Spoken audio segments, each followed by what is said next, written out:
Welcome. Thank you for joining us on today's webinar hosted by the National Center for Pyramid Model Innovations. My name is Victor Trinidad with NCPMI.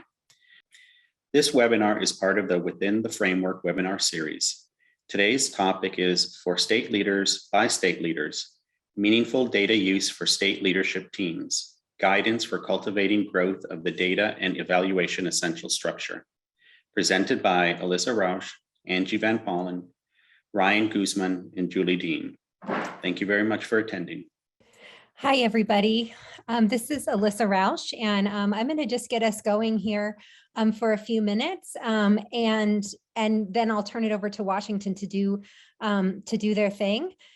This webinar is the fourth of the four-part series for state leaders by state leaders, and we're really happy to have Washington join us today to be part of this discussion and to share what they've been doing.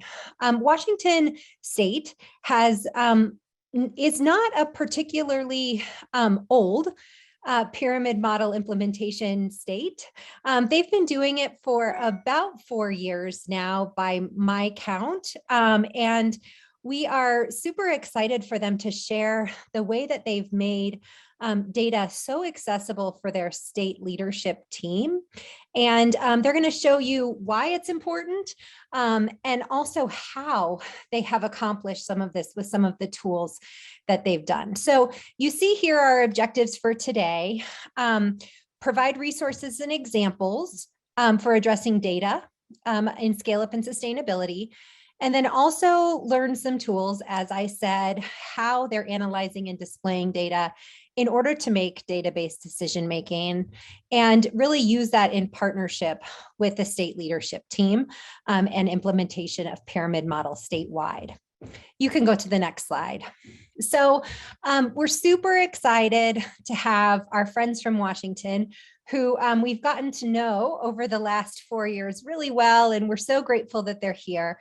Ryan Guzman is the 619 coordinator who is working with us, who has been working tirelessly in Washington to make pyramid model implementation and align to make it possible and align it very closely with a lot of their inclusion initiatives for children with disabilities. So a lot of what you'll see here, Ryan's shirt notwithstanding, is also evidence of some really great things that they're doing to blend a couple of really important initiatives in their state.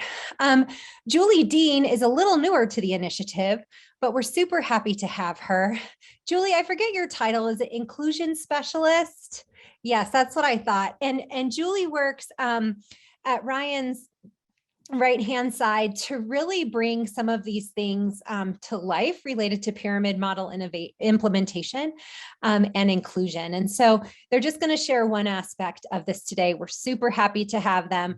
Lots of great stuff to share. And then the next slide, it's just myself, Alyssa Roth, as well as Angie Van Pollen, who is joining us. Angie worked with Washington as well. So Angie and I were a team working with Washington during their intensive TA. And we're really grateful that we still, even though technically our intensive TA is over, we still have lots of great communication, lots of ongoing learning from one another. And we're very excited to have Angie here as well. Before we pass it over to Washington, we wanted just to share a couple of things. You can go to the next slide. The first is, if you noticed in the title, it does reference the data and evaluation essential structures. And so we are wanting to highlight the SIG today, the statewide implementation guide, as a reference for you all.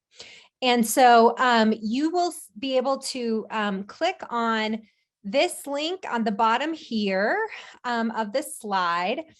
And Angie can put that into the Q&A so everybody can have access to that.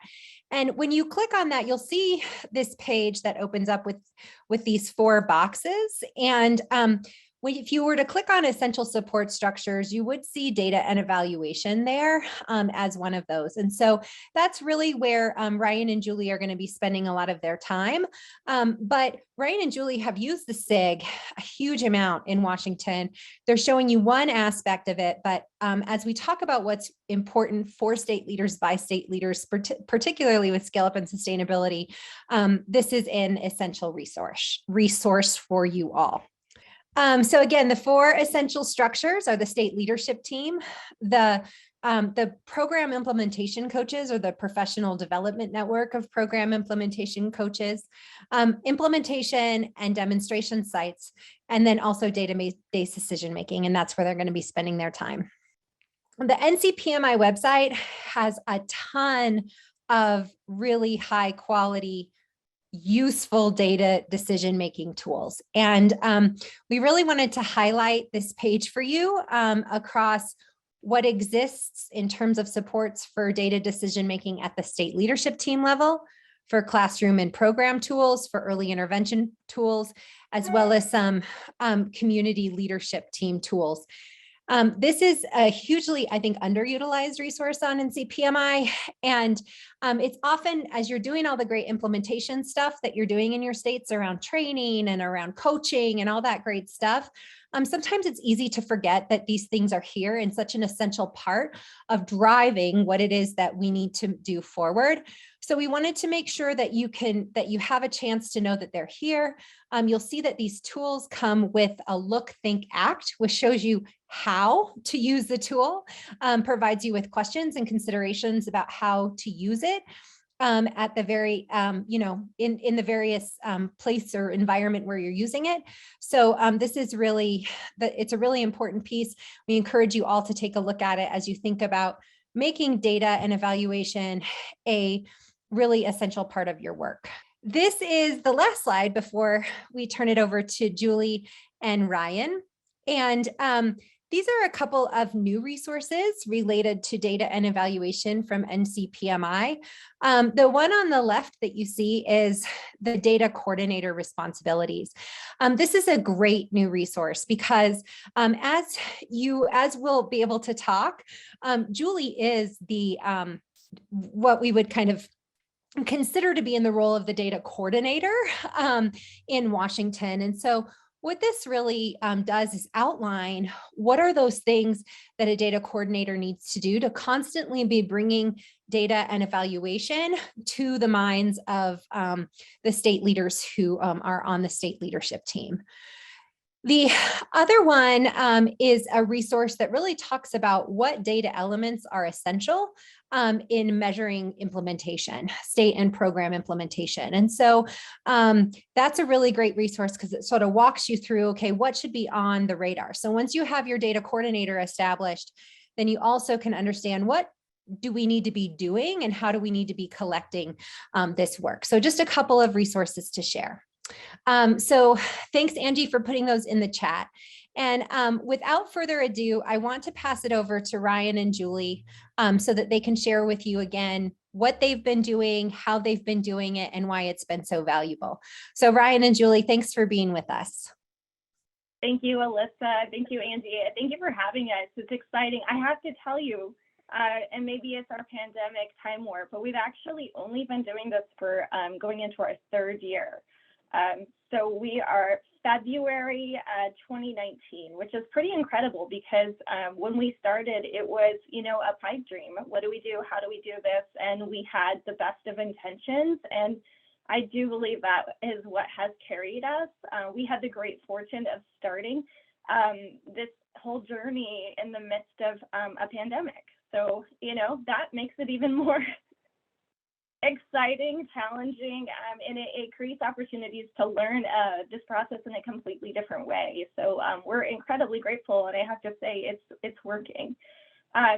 So just a quick redo if you came on a little bit late. My name is Ryan Guzman. I am from Washington State. I am the 619 coordinator and have been in that role 3 years in April. So just on the cusp of that anniversary. If we can go to the next slide, Julie. We are going to just first honor our equity statement and the work that our agency is doing, I lean to that red section. Apologies, and I will read that out loud. Our intent of the work that we do is to actively dismantle systemic barriers, replacing them with policies and practices that ensure all students, children, have access to the instruction and access they need to succeed in our schools.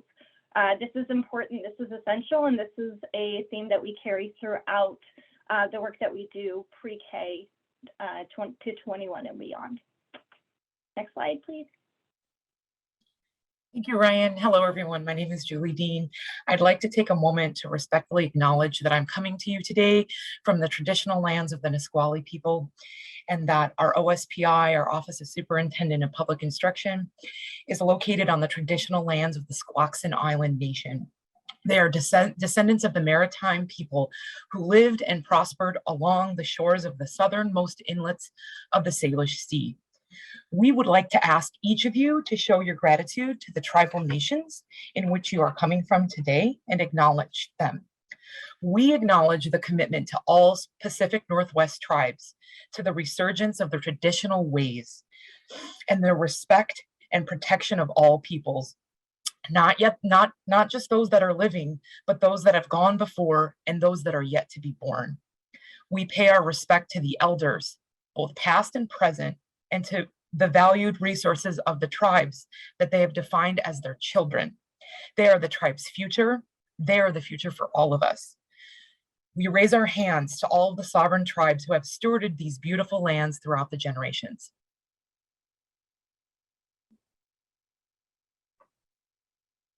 Thank you, Julie.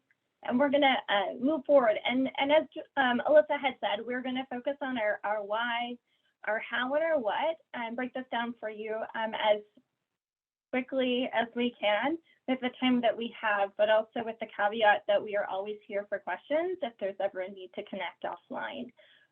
Inventorying Washington State's needs for increased access to high quality early learning settings is truly one of our high points of concern and necessity.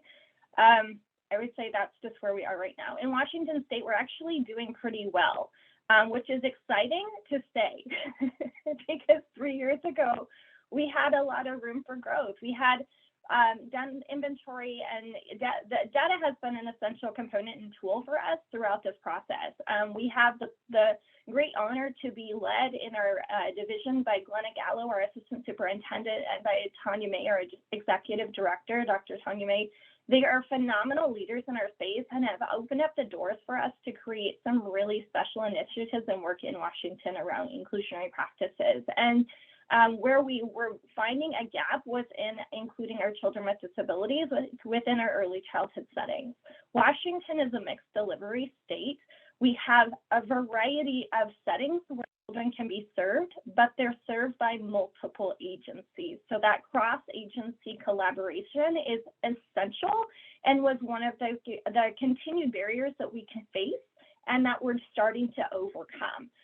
So I'm excited to share with you that in Washington State, we are now at a point where 62.2% of our students with disabilities are accessing a general education setting in our K+ arena, where 3 years ago, that was not the case. It was closer to 50% or less. Where we are with our children with disabilities within our preschool settings, in 2020, we were hitting about 21% of our students with disabilities were accessing a regular early childhood program. We recently held our state design team focus group. We set our targets for the next SF cycle, our state systemic improvement plan, and our IPR targets. And we said, you know what, if we can increase by a 1.5% a year for the next 5 years, we're doing good. And so overall, our goal was to get to 32% of children accessing a regular early childhood program in 2025. And I'm happy to tell you that we just found out our 2021 data is telling us that we are now at 25.7% of our students with disabilities are accessing a regular early childhood program. We've like the feelings inside are incredible. This is new information for us, and to say that we are far beyond that 1.5 level of improvement per year is actually, like, again, that's where you lean into the data and you get really excited, and that's when you start to love it. But this is work that's changing our systems. The commitment to building relationships is making this work for us, because this is a complicated setting for us to support and serve. Let's move over to the next slide, Julie.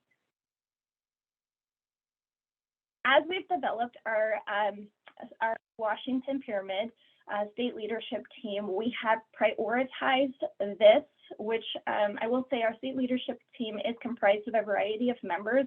Collaboration and community partnership is essential to this work moving forward.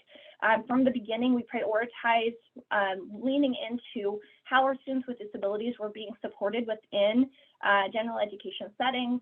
What does it look like for them if they're accessing early intervention services in a child care setting? What does it look like for them if they're in a state or federally funded preschool program? What about our other programs that are supported within our Department of Health that might include our infant and early childhood mental health providers? Really inventorying all of the different components. How are our higher education partners supporting this area of need and focus? We are very blessed as well to have a very strong relationship with not only our partners at DCYF, which is the Department of Children, Youth, and Families that supports our federal and state preschool programs, also our Part C early intervention providers, but they also, we have an incredible relationship with the University of Washington that has two specific divisions that are focusing on a pyramid model. Under the guidance of Dr. Gail Joseph and Dr. Eileen Swartz, we are just really, really in a beautiful place. Through the College of Education, Dr. Angel Fettage and Dr. Kathleen Meeker are, again, just partners that have been able to come through and to support us in ways that are allowing us to continue to bring this forward. We could not be more grateful in that work. All that we're doing within OSPI's Early Childhood Special Education Division is taking this idea of how do we elevate and support social emotional learning and that connection or intersection with inclusionary practices, also recognizing the need to lift and elevate considerations for impacts of race, equity, culture that might influence how we're interacting and perceiving behaviors. We talk about challenging behaviors, and we were in conversation with our tribal partners, reflecting on Washington Pyramid and the viability of that to be used within their communities. And the concern was, why do you perceive it as a challenging behavior? I don't. And so that was a moment for us to reflect and say, okay, I hear you. Perceived challenging behavior. It's yours, not mine. I'm okay with this, you're not. So how do we come to the middle to have this conversation? So a powerful moment for us to really think about how we can create authentic opportunities within the unique communities that we serve, bringing forward coordinated intensive technical assistance, professional learning, system level and instructional coaching, and utilizing that in a way that really creates ownership within the system that we're developing through multi-tiered systems of support. Julie, can you move to the next slide, please? Thank you. What you see in front of you is a visual that we've created. We chose to step back from the pyramid or the triangle because we wanted to make this feel safe. And as we know that through years, we have partners that have tried and explored PBIS and multi-tiered systems of support. If they've been in longer, it might be RTI, response to intervention. So we wanted to create something that really encompassed that idea of expanding and scaling. What we do within our team is to think through, like Alyssa had said, the SIG is essential to the considerations that we do. We make sure that we're utilizing implementation science, and everything that we're doing is going to be used or guided through database decision making. At the bottom of our sphere, we have what we call the Preschool Inclusion Collaboration Team, and this is a statewide grassroots partnership of all of the different advocates in early childhood education, families, again, could be higher education, a number of partners working in as practitioners, providers, truly anybody coming together who has love and care for this space. They are helping us to define a joint position statement that we can utilize and elevate in Washington State for our different agencies, as well as a definition of what early childhood inclusion is. What does it look like? How might it be different? What considerations do we have to take to differentiate this from K-12? Because it's not the same. There are different considerations that we think through. And then we scale up into what we call the Preschool Inclusion Collaboration Team, which is a partnership of our regional ESDs. They are our educational service districts that facilitate the work between our state and our local regions. They are what we now call our Washington Pyramid Model Implementation Specialists. They are helping us to spread this work. And because Julie and I are two people, we recognize that immediately. It can't come from state. It has to come from the people that are in that space, know the communities, know the people. So the power is truly within these Washington Pyramid Implementation Specialists to spread this work and to do it in, again, a unique and authentic way that supports the individual needs of the cultures that they are really there to support and nurture. As we scale up, again, we're working through how do we scale up in a way that is intentional based upon research and implementation. Implementing to fidelity is a goal that we hold dear, and we do that by utilizing the tools that we've acquired and learned through our work with Alyssa and Angie. Bringing forward TPOT, our BRRS is going to be essential for us in Washington State. We do not have an aligned data collection system. We do not have that luxury because of the next delivery system. Having the BRRS available to us ensures that regardless of setting, regardless of status as IEP or not, these children are going to be assessed, and we're going to be able to have grounded conversations and data to support decision not only for child, but for class and program. And then what does that do? It allows us to come back to bring that together and to elevate that to state and to start having some very intentional conversations with our legislators, with our state leadership, so we can change practice and policy. And that's what's happening now. We are embedding the Washington Pyramid into our state systemic improvement plan, and that is going to change a lot for us. We have a directive in Washington State from our governor to evaluate our early childhood programs, to look at integration, and this is a way for us to do that, to pilot integrated programs, to really lean into the barriers between state and local schools, how our funding is interrupting and impacting access to our early childhood programs for children with disabilities, and how some policies have been inequitable in supporting children with disabilities and families who have children with disabilities to be able to access these systems in an equitable way. But as you can see, we have LEAP in our state as well. We're thrilled to have Angie supporting that as well through our her work and her leadership. We're like, oh, you're not done with this yet. Like, come back in. So we appreciate the opportunity to loop back, and I think that's the other part of the beautiful nature of this work and community is that there's always a way that we can reconnect, and you're always, Alyssa had said, like, we're done with the 2-year intensive technical support. We're not done with this relationship. So this is what's helping us continue to grow. And, you know, by year 4, we're still going to be having these kind of conversations with these beautiful people because this work is just going to continue to become more robust. But the last part of the SIG is that implementation and demonstration site, and that's our goal. So at the top of that sphere is our Washington State demonstration sites, and we're working with the University of Washington Herring Center to develop storytelling and truly for our sites to understand the strengths and skills that they have and to help them be able to articulate that, capture that, and to archive the work that they do. So we are developing structure for this continued expansion and acceleration of skills and structure over time. And we're very, very proud of the work that we've done thus far. Let's move on. So this is a presentation from Dr. Phil Strain. I'm sure y'all are familiar with this fella.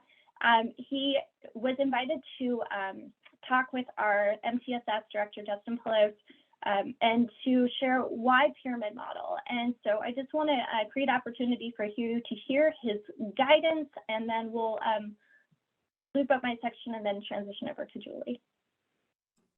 You know, what's the value added of the pyramid for schools? I would point out a number of things that should be highly relevant, may not be in the minds of every school administrator, but I would argue should be.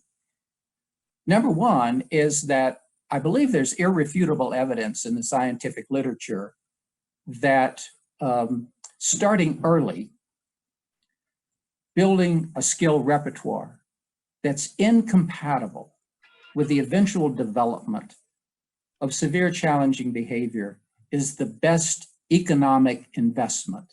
That is to say, not that there's a window that's going to close in terms of the effectiveness of behavioral support for children who develop challenging behavior, but how much effort, how many dollars, how many labor hours have to be spent is much different. It's much less when you're 3 and 4 and 5 than it is when you're 16.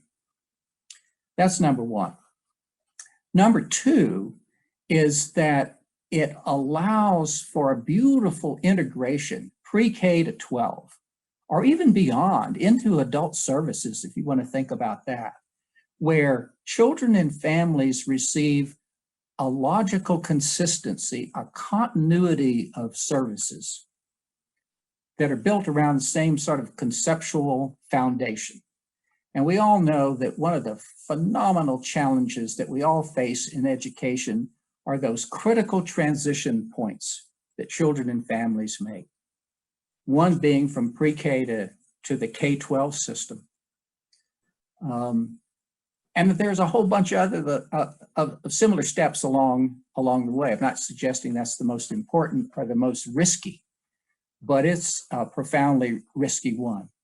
Third thing I would point out is that the results of studies on the efficacy of the pyramid, when implemented with fidelity, I'm going to keep using that word fidelity until you tell me to stop, because nothing is more essential. When implemented with fidelity, it produces powerful effects with the adults who implement the pyramid model. They stay on the job. It impacts longevity of employment. Their mental health is better. The early childhood workforce, I don't know if you know this, are subject to incredible levels of stress, and it's manifest in high incidence of adult mental health issues. And most people are not at their best when they are in a health crisis, in this case, a mental health crisis. Number two, it has powerful effects on children. It doesn't just prevent or reduce challenging behavior, but we see dramatic changes in the engagement of children, not just in social skills, but in pre-academic skills, in getting ready for kindergarten and becoming more literate, and just in becoming more caring and competent human beings. Third thing that I would point out is that there's massive social validity data on the pyramid model. Why else would 30 states have adopted it as their approach for dealing with social emotional development and significant challenging behavior? And for that matter, it's been replicated around the world, products translated in numerous languages for that purpose. So we know that the people implementing it have a high value evaluation, if you will, of the pyramid model. And that includes adult family members too.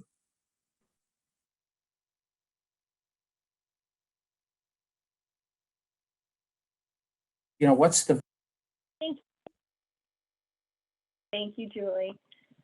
So just to reaffirm that everything that Bill was sharing, is where all of that can't take place or can't be supported or change can't happen unless we're grounding this in data, research, and again, progress monitoring. So we are also ensuring that all of this information is tied back to our IDEA performance indicators, utilizing this data, as you can see, as I shared earlier, with B6, our least restrictive environment data, and our B7, our child outcome summary data. We have found in the past that our social and emotional learning section has been less than. And in some regards, it's difficult for a child with a disability or an identified delay to make, to be at the level of their peer.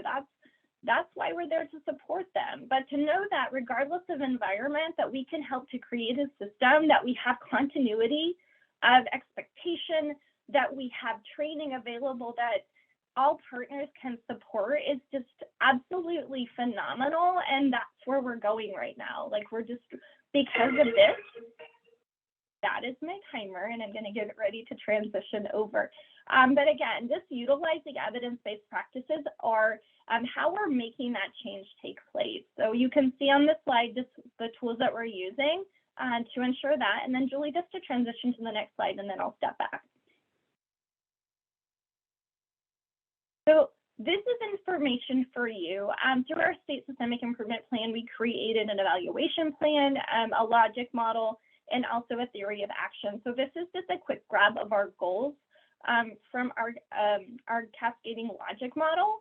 What are our short-term, intermediate, and long-term goals? And I think what is really exciting for me is that we are looking at increasing, so at the very right side bottom of the screen, long-term goals, increase in cross-agency policy and procedure to expand access to students with disabilities across early learning programs, reflected in the DCYF, or Department of Child, Youth, and Family Saturation Study, RFAs, requests for applications, and the QRAS system.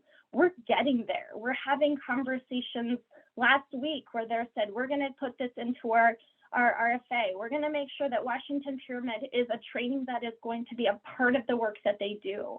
And that is, again, bursting through the themes. I cannot tell you how excited and proud we are. But this is where we're headed. We're at the beginning of our journey. Truly 3 years in, we would say this was our district. We have so much longer to go. So really excited, but I'm going to tag in Julie to give you an opportunity to learn from her and to just get a little of her energy, because it is infectious.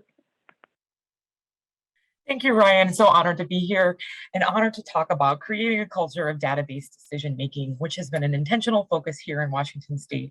And so I'd like to just share with you some of the work that we've been doing in the past couple of years.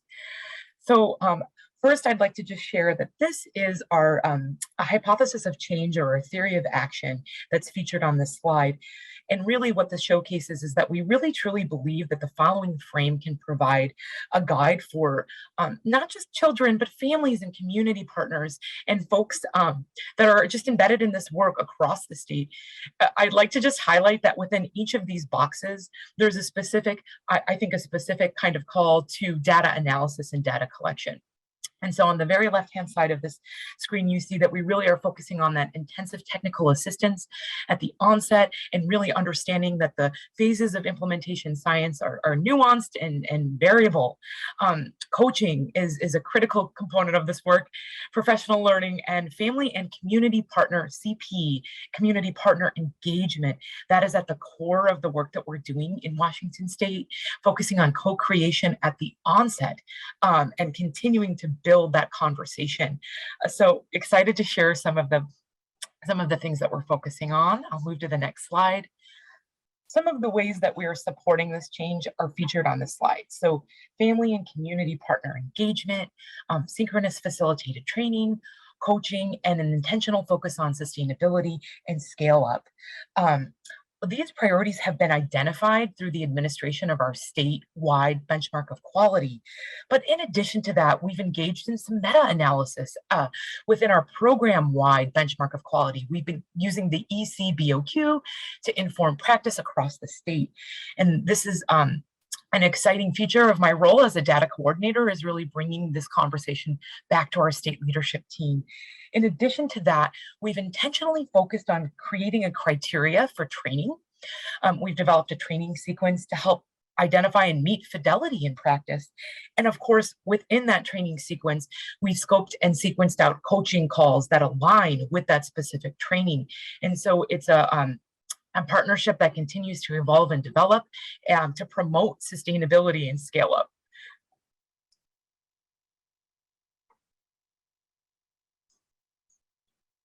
As Ryan had mentioned, the core feature of focus that we are looking at here in Washington State is family and community partnership and engagement strategies. We have made an intentional and specific focus on family and community partner engagement. We continue to move towards refining systems to really better meet the needs of our community. And I think looking at our data really informs us where we can continue to strive to make growth. And this is an area that we have really intentionally focused on. As Ryan had mentioned, we have cross-sector representation on our state leadership team, along with varying state work groups. So we have multiple projects happening within the state of Washington. In addition to that, we've really focused on pulling our community partner and family voices in to develop and really look at the Washington Pyramid Model training and coaching materials that we disseminate for families, community partners, and districts. We are identifying and tracking data around our family representation across our program-wide leadership teams. We're looking to see acceleration and increase in family voice. And also we're promoting having plans for families that may move. And so we want to make sure that we identify that we have family and community voice regardless of within each program, so that there's a sustainable plan to ensure that that is at the top of our program-wide leadership team's priority list. And then, as Ryan had mentioned, we are really working on focusing on family and community voice within our Washington Pyramid Model State Leadership Team work groups. So we have multiple work groups that are convening regularly, including a group that's focusing on a 0 to 5 Washington Pyramid Model vision, folks that are looking at a joint inclusion position statement, folks that are looking at coordinated recruitment and enrollment, or CRE, as per the directive of our governor. And also we're looking at crosswalk groups as well. So around pyramid model within those systems. So very, very exciting things happening in Washington right now. So with that, I'll move to the next slide, which is teamwork. Teamwork is certainly at the core of this. So it's led to some really key outputs. This includes just intentional alignment of evaluation instruments. Ryan had mentioned our BERS data. We're so excited to move forward in providing our state with some real baseline data around behavior incident reporting. We've conducted, as we mentioned, the ECBOQ, that early childhood benchmark of quality. Also, we're utilizing the local district preschool inclusion self-assessment tool as well within this body of work. And of course, the direct assessment, the TPOT assessment, is providing us with some really valuable information within applied settings to help inform our state leadership team on room for growth and areas to celebrate. We are excited to say that we are newbies, but employing the Pyramid Model Implementation Data System, or PID system, to create some alignment across this cross-sector mixed delivery system. And happy to continue to refine and really cultivate excitement around data. That is our goal. And of course, really promoting a data analysis community network in alignment with MTSS practices. So our core mission is really creating some enthusiasm around data and really using it regularly and modeling that at the state, and then within regional contexts, and then of course within our local context. So we try to be excited about our data, and it seems to be infectious.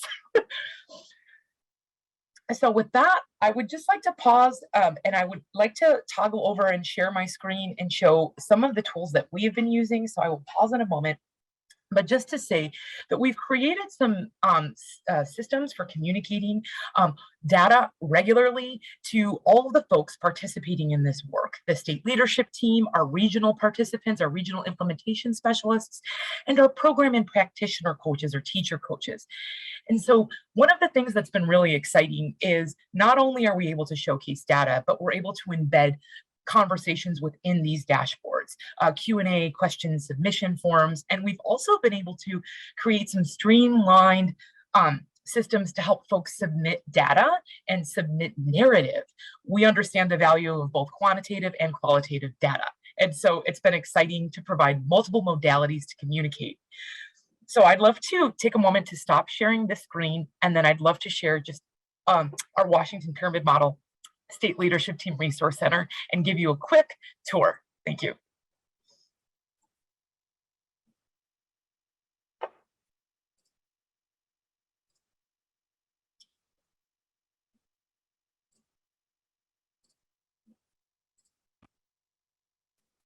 Okay, apologies.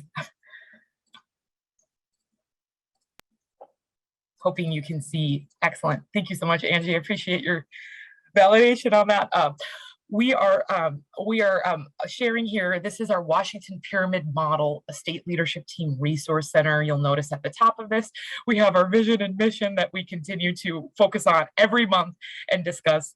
I've been able to embed some of our upcoming trainings. This looks like it's from July and August of 2021, but folks can go in and look at the most recent trainings. So our state leadership team is always invited to participate in our coaching calls, our trainings, et cetera, at their leisure if they're available. We understand that they're very busy. And so I just want to kind of take you on a tour and share that we've been able to embed some of our resources and notes and agendas for our supplemental or upcoming meetings on this dashboard, which has been really helpful for those folks. As I scroll down, what I'd like to do is just share with you what I'm most excited about is some of our data. And so I'll take a moment to slowly do that. I've embedded at the top of our dashboard here a data narrative based on our most recent data that's affiliated with our state systemic improvement plan. And so we've been able to take some of our data sources, including our infrastructure leadership capacity assessment, our state SLT benchmark of quality, as well as that local district pre-K inclusion self-assessment that I had mentioned prior. And we've created some rich data narrative.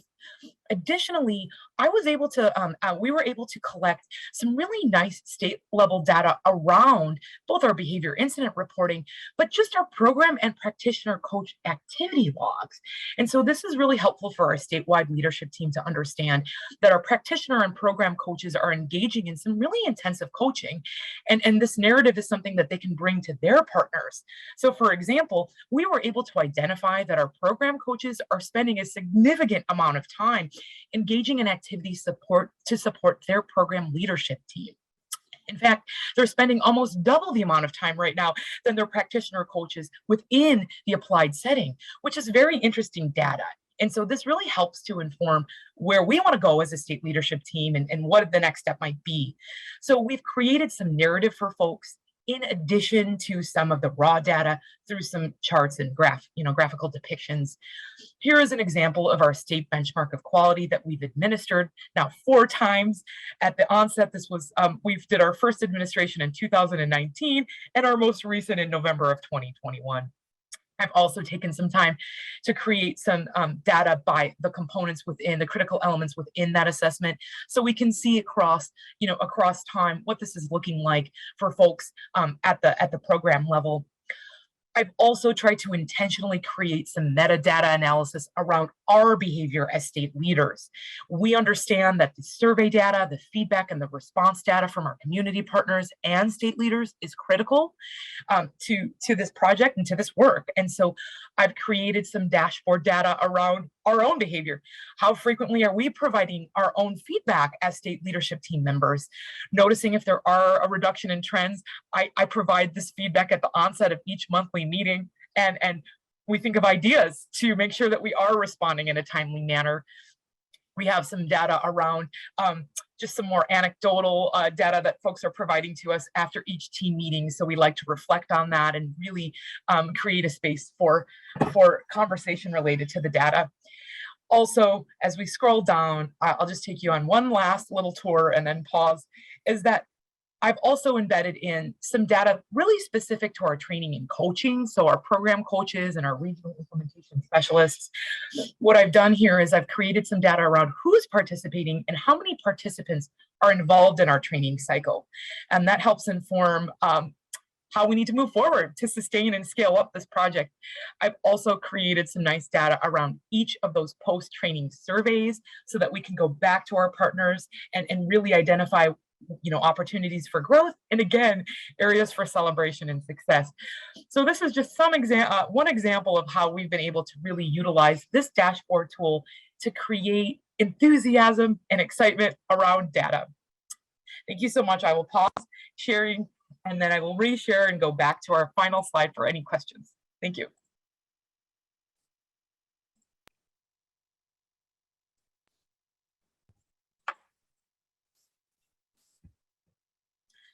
And so with that, thank you so much. We ask now, how do we move forward? And so as Ryan and I have discussed today, repurpose and reallocate, collaborate and communicate, use your data, implement and align practices, have fidelity of practice as your guiding North Star, and really truly have a plan. I'll invite Ryan if she would like to add to this, but excited to be here today. Thank you. Thank you, Julie. Yeah, and in closing, truly, I think what we have found is that elevating our families and our community partners is how we're driving this work forward. Once we build these relationships, we're bringing in data, and I think we have we know through previous experiences, our own experiences, that data can be intimidating. It is abstract. So we are very intentional in taking time to help our to learn and to understand the data that we're using at the state level, but also taking the time to ensure that at state, regional, and local, that we're developing relationships with data that are healthy and that are going to align us to positive change.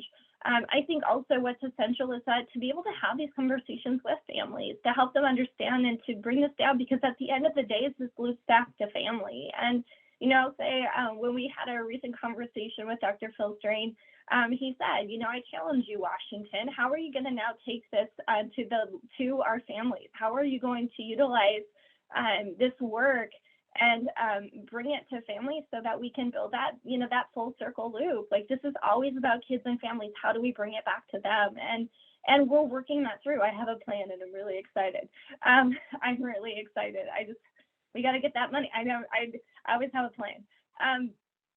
So I'm super excited to play. That's my goal for next year, is how do we bring this forward so that we can build that third necessary bridge, family, community, school. Like, we need to have that interconnecting circle, and we utilize that, and that, it really comes back to utilization of data and elevating the individual needs and cultures that we are supporting. We do this together. We do this together by understanding story, and data is a story, and we have to take time to understand it so that we understand how to then, be responsive, not, proactive, not reactionary. But I just, a really special opportunity in the last minute or so that we have together is just to, to brag. We have a beautiful community of partners in Washington. Julie and I have the pleasure and the honor of working with this beautiful team. And we have this incredible community. And if you're out there, we adore you. Thank you for all that you're doing. It's what drives us forward.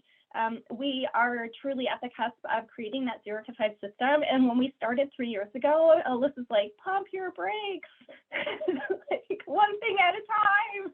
And I get it. And we had to say that, we're going to focus here, and we know this, work smarter, not harder. We have to focus and refine skill. We have to develop that fidelity of implementation, and then expand and scale up and scale out. And so we're having those slow start conversations, and we're developing those unique tracks so that we can meet the variety of needs that we have, because not everybody's going to be within that state systemic improvement plan implementation process. If not, what does that look like? how are we building skills, and again, sustainability tracks for our partners so that they can expand this work out. But truly honored and excited to see our other community partners seeing the value and starting to see Washington Pyramid be embedded into our legislation. Social emotional learning is prioritized in Washington State, and I recognize that that is a gift where some of our partners have a stronger inclusion. Race and equity conversations are things that we can do here, and we take that on. I would say also where we are really leaning into is our connection and relationship with our tribal partners.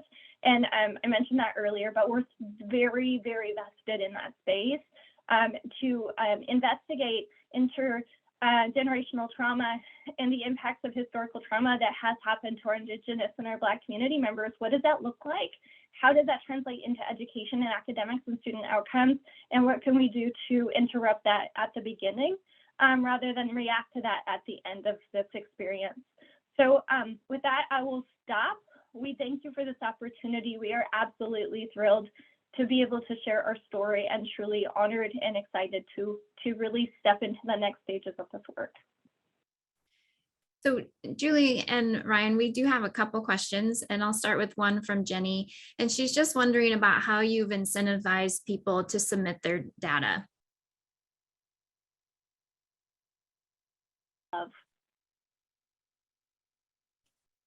Relationships help, so do seed funds. So all of the partners that we have been working with, we do provide fiscal support for our ESD, our regional leads, to support this work. So we do task them to support us as that liaison to support districts to access and support the data. We also provide seed funds, not very much, but a little bucket for them to access so that if they need release time to do data collection, what have you, then they would have those supports available. But I have to say, honestly, what is the biggest token of incentive is relationship. They know us. We are not at the state, and they don't know who we are. Every single person that sits at district level knows exactly who Ryan and Julie are.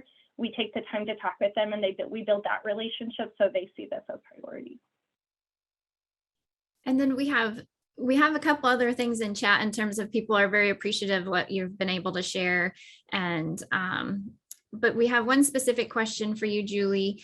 Did you use the pyramid model data collection forms or create your own databases? And she said, sorry, this is from Eileen. And then, for example, some of the NCPMI forms aren't set up for data to be aggregated. Thank you, Eileen. That's a great question. We are working on, as I mentioned, we are working with our friends at the Pyramid Model Implementation Data, or PID system as well, which is really, I'm so excited about this because this is helping us further, I think, make this process more efficient. As I do a lot of that like cumulative data analysis, what I've done is I've taken the time to look. I really love using the pyramid model state summary forms. The Excel forms are really robust and rich on the NCPMI website. So I have utilized those to help do some analysis around program coaching logs, for example, practitioner coaching logs. And then I've also done like some comparative analysis around some of our raw teapot data. So I've worked closely with Angie's guidance and support, as well as Alyssa's on how to best utilize that. And I've also been in close conversation with Myrna, who's helped me kind of navigate some of those tools. But I think that there are always opportunities to continue with that. And I think that as we move into the PID system, looking forward to seeing those state summary kind of larger cumulative data forms also be embedded within that. So thank you.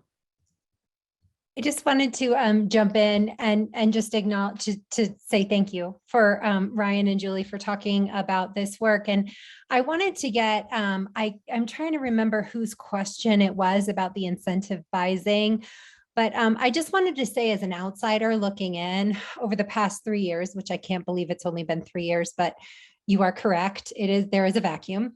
And so I just wanted to say that I think one of the biggest incentives that I notice around Washington is around the way that you have created a culture of data, and that when it's useful to people, when it tells them what they need to know, when it has a purpose, when it shows them what they need to do next, when it shows them where inequities or, are or being remedied, that makes such a huge difference for people because they see the value in it. So I think it's really along those lines of, yep, you have seed money, but those relationships, like you said, and the transparency around how it's used has been so valuable because people know what's there. They know what they're doing. They know what they're accomplishing on a daily basis. They know what they're not accomplishing. And so it makes moving forward easy. So I just wanted to throw that in, and it has taken time, right? It's not something that you would expect to do overnight, but lots of time and lots of work on Ryan and Julie's part to build to get there. Lots of kudos in the chat and as well to you both. So with that, we will say thank you to Ryan and Julie. We're so grateful for your partnership, for you sharing what you have learned and what you know about the use of data and evaluation. We look forward to seeing where you're going. Also, please know that as Julie and Ryan talk about the PIDs at State Day at NTI, which Victor's going to talk about here in a minute, we are going to be talking a little bit about the PIDs. And so stay tuned for more to come on that. Angie, anything else from your end? No, just thank you to Julie and Ryan for doing this. It was wonderful. And I look forward to learning more from you all. As always. With that, we'll pass it over to Victor. All right. Thank you so much to all of our panelists for their wonderful insights and for this presentation. Your feedback is very important to the work that we do. Please remember to provide your feedback on this webinar with our post-webinar survey by typing the web address shown on this slide into your internet browser. Your certificate of attendance will appear once you submit the survey. We invite you to visit our website, challengingbehavior.org, to sign up for our upcoming webinars, access recordings, download pyramid model resources, and more. And thank you to our funder for making this webinar possible. This concludes our webinar. Thank you all and have a great rest of your day.